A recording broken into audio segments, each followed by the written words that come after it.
Well, we see now a place where Zakharchenko was killed. Can you tell us who was him and what happened? It was the first head of the Donetsk People's Republic, so it's like a president, but it's not the title of president. It's head of the Donetsk People's Republic. He was elected in 2014.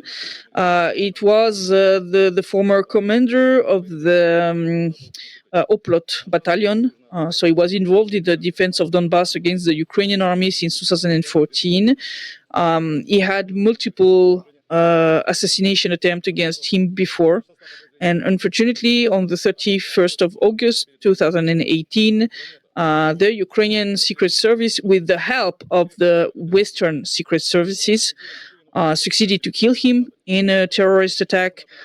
They made this restaurant that you see behind Edouard Basurin explode just when Alexander Zakharchenko entered into it.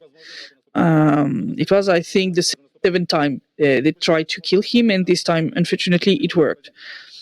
He was killed with one of his bodyguard, and many people were injured because, of course, they were not alone in this restaurant.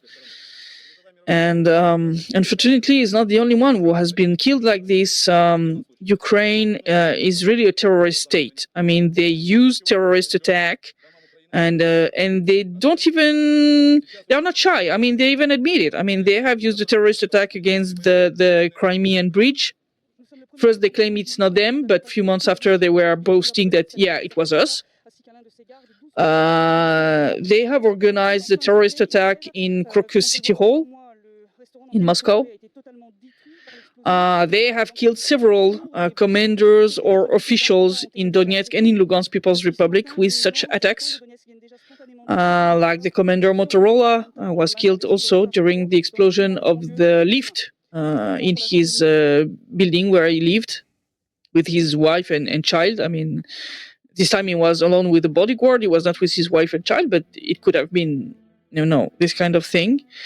They have killed several people like this, like procurers, ministers.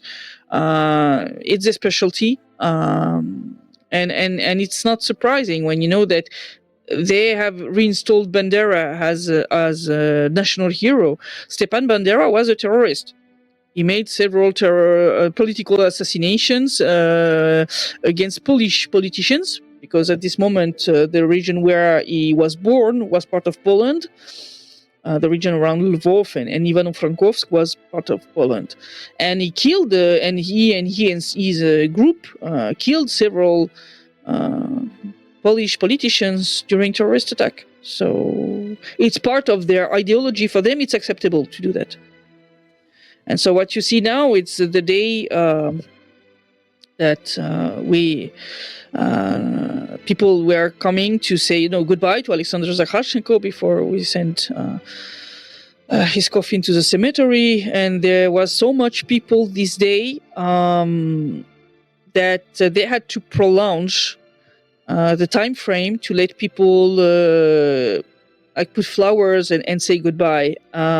First, they had planned, I think it was 2 hours, and they had to prolong 1 hour and 1 hour and a half more because there were too much people. And even like this, it was not enough. You see people just transmit flowers to others because they had no time to get inside the building to say goodbye. We had more than 200,000 people gathered in the center of Donetsk to say him goodbye. Is just amazing. I mean, you have to understand that Donetsk is a town of 1 million people. So when you have already more than 1/5, and I think it's much more. I think honestly we had 1/4 or 1/3 of all the population, because really you had no place. You had no place. I mean, all the center of the town was completely full. You see the number of people is just amazing. And it was really a big tragedy for all the Republic, because he was a really great man, really honest, direct, really ready to solve the problems of people, very close to them also, because before 2014 he was a guy who worked in a coal mine. Then he made some new studies to learn economy and to launch his own business. was like he was not like a politician of career, like let's say like this, like in the example. Yeah, he was a regular guy who succeeded in policy.